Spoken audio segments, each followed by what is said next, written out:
매달 통장에 찍히는 숫자가 아주 조금씩 늘어나는 것에 안도하며 잠드십니까? 냉정하게 말씀드리겠습니다.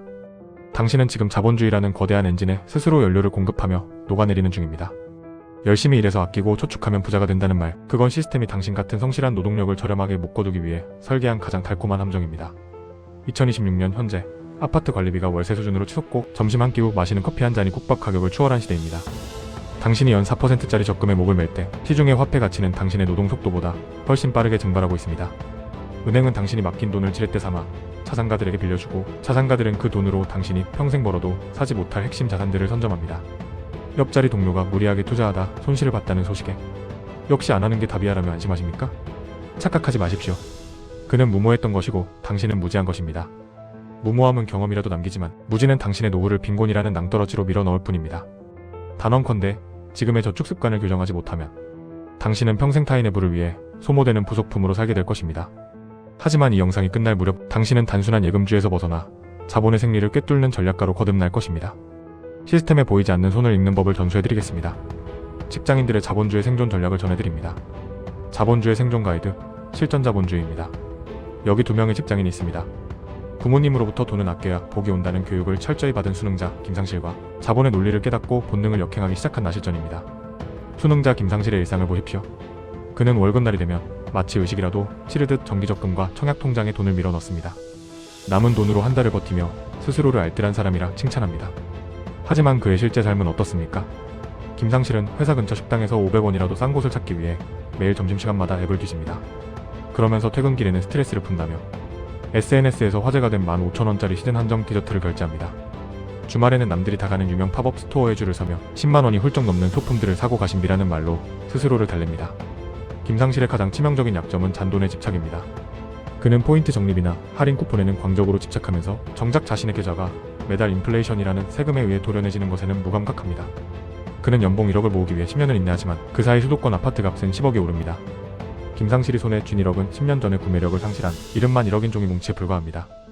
결국 그는 품위 유지비라는 핑계로 할부 결제한 고가의 전자기기와 유행 지난 명품 가방만 남긴 채 차상 계급의 바닥에 머물게 됩니다. 반면 지배자 나실전을 보십시오. 나실전은 은행에 돈을 묵혀두지 않습니다. 그에게 월급은 소중히 보관해야 할 보물이 아니라 전쟁터로 보낼 병사입니다. 나실전은 최소한의 예비비를 제외한 모든 자금을 자산으로 전환합니다. 나실전은 남들이 SNS 인증샷을 위해 호캉스에 수백만 원을 태울 때 그 자금을 레버리지로 전환해 수익을 낳는 구조에 투입합니다. 김상실이 적금 만기 때 받은 이자 200만 원에 감격하며 최신형 스마트폰을 살 때 나실전은 그 이자조차 다시 자산의 엔진에 재투입하여 복리의 속도를 높입니다. 나실전은 단기적인 손실보다 장기적인 정체를 훨씬 더 두려워하기 때문입니다. 여기서 제가 설정한 특이점은 바로 숫자가 주는 가짜 안정감입니다. 김상실은 통장 잔고의 숫자가 줄어들지 않는 것에 안도합니다. 하지만 자본주의에서 원금을 보존하는 행위는 자산의 영토를 확장할 기회를 스스로 포기하는 항복 선언과 같습니다. 김상실은 실패가 두려워 아무것도 하지 않지만 사실 아무것도 하지 않는 행위야말로 가장 확실하고 치명적인 실패의 길입니다. 나실전은 리스크를 관리하며 자본을 시장의 흐름 속에 노출시킵니다. 거센 파도를 타며 자산을 불리는 근육을 키우는 것입니다. 여러분은 지금 김상실입니까? 나실전입니까? 매달 성실하게 적금을 붓고만 있다면 당신은 지금 자신의 미래를 은행의 수익률을 높여주는 기부금으로 상납하고 있는 것입니다. 왜 국가와 금융기관은 대중에게 끊임없이 저축의 미덕을 강조할까요? 그것이 진정 당신의 경제적 자유를 돕기 위해서일까요? 절대 아닙니다. 시스템은 당신의 저축액을 바탕으로 신용 확장이라는 거대한 마법을 부려야 하기 때문입니다. 첫째, 지급 준비율이라는 합법적 복제입니다. 당신이 1000만 원을 은행에 맡기면 은행은 법적으로 정해진 아주 적은 비율만 남기고 나머지 돈을 다른 사람에게 대출해줍니다. 그 대출된 돈은 다시 누군가의 통장으로 흘러들어가고 은행은 또 그 돈을 토대로 새로운 대출을 만듭니다. 이 과정에서 시중의 돈은 실제 가치보다 수십 배로 불어납니다. 이 현상의 무서운 점은 화폐 가치의 희석입니다. 시중의 돈이 흔해질수록 당신이 흘린 땀의 가치는 낮아집니다. 2026년 현재 에너지 비용 상승과 글로벌 공급망의 재편은 이 화폐 가치의 하락을 가속화하고 있습니다. 당신의 적금이율이 4%인데 당신이 주로 소비하는 재화의 가격 상승률이 8%라면 당신은 가만히 앉아서 매년 4%씩 재산을 도둑맞고 있는 셈입니다. 둘째, 뇌과학적 본능인 손실 회피의 덫 때문입니다. 인간의 뇌는 100만 원을 얻었을 때의 기쁨보다 100만 원을 잃었을 때의 고통을 훨씬 크게 느끼도록 설계되었습니다. 특히 흑수저 가정에서 자란 이들은 돈의 결핍을 경험했기에 원금 손실을 생존에 대한 위협으로 받아들입니다. 이 본능적인 공포는 냉철한 판단을 방해합니다. 투자를 위험한 도박으로 치부하게 만들고 원금이 보장되는 저축만이 안전한 길이라고 믿게 만듭니다. 하지만 계산기를 두드려 보십시오. 연봉 5천만 원 직장인이 숨만 쉬고 20년을 모아야 10억입니다. 20년 뒤에 10억으로 서울에서 가족과 함께 살 집을 마련할 수 있을까요? 그때의 10억은 현재의 3억 가치에도 미치지 못할 것입니다. 시스템은 당신의 이 두려움을 양분 삼아 굴러갑니다. 셋째, 세금이라는 합법적 약탈입니다. 근로소득에 붙는 세금은 갈수록 촘촘해지고 피할 길이 없습니다. 그러나 자본소득, 특히 자산의 가치 상승을 통한 이익은 교묘한 설계와 정책적 지원을 통해 보호받는 경우가 많습니다. 저축은 당신의 소득을 가장 투명하게 노출시켜 시스템에 기여하는 방식인 반면 자본가들은 부채를 활용해 세금을 유예하고 자산의 덩치를 키웁니다.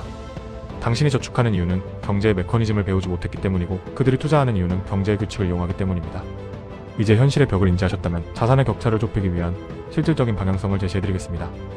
뻔한 절약 습관 대신 자본의 흐름을 타는 기술입니다. 첫 번째 전략은 자동화된 수익 권리의 소유권 확보입니다. 현금을 쌓아두지 말고 그 돈이 스스로 일하게 만드는 구조를 확보하십시오. 단순히 주식 배당만을 의미하는 것이 아닙니다.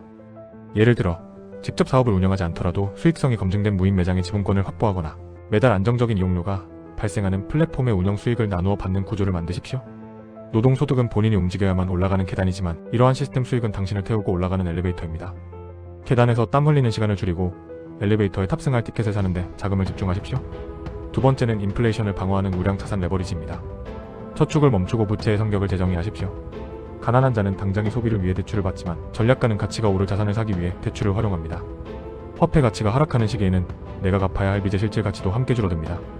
신용도를 철저히 관리하여 유리한 조건으로 자금을 조달할 수 있는 능력을 갖추십시오. 그리고 그 자금을 현금이 아닌 물가 상승에 따라 가치가 동반 상승하는 핵심 입지의 부동산이나 글로벌 시장을 독점하는 기업의 지분으로 바꾸십시오. 빚은 무조건 나쁜 것이라는 고정관념은 시스템이 당신을 통제하기 위해 만든 프레임입니다. 세 번째는 기회비용을 고려한 자기 자본의 재배치입니다.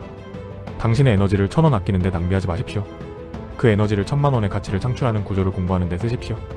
가계부를 쓰며 차책하는 시간보다 시장의 거시적 흐름을 분석하고 자산 배분 전략을 짜는 시간이 훨씬 생산적입니다. 진정한 부자는 자신의 시간을 직접 소모하지 않습니다. 남의 시간이나 자본의 시간을 삽니다. 당신이 지금 해야 할 일은 극단적인 절약이 아니라 내 자본을 어디에 배치했을 때 가장 높은 효율을 낼 수 있을지 고민하는 것입니다. 점심값 2,000원을 아끼느라 스트레스를 받는 그 정신적 자원을 복리 효과를 극대화할 투자처를 찾는 데 투입하십시오. 이 내용을 듣고도 내일 아침 다시 적금 통장의 유를 계산하고 있다면 당신의 5년 뒤는 지금보다 훨씬 비참할 것입니다. 물가는 걷잡을 수 없이 치솟는데 당신의 통장 속 숫자는 거북이 걸음을 하고 있을 테니까요. 그때 당신이 마주할 현실은 단순한 가난이 아닙니다. 그것은 계급의 고착화입니다. 자산의 엘리베이터를 탄 이들은 저 멀리 높은 곳으로 사라지고 당신은 낡은 계단에서 무릎이 해지도록 기어 올라가야 할 것입니다. 공포를 느끼십시오. 그 공포만이 당신의 안일한 뇌를 깨울 유일한 신호입니다.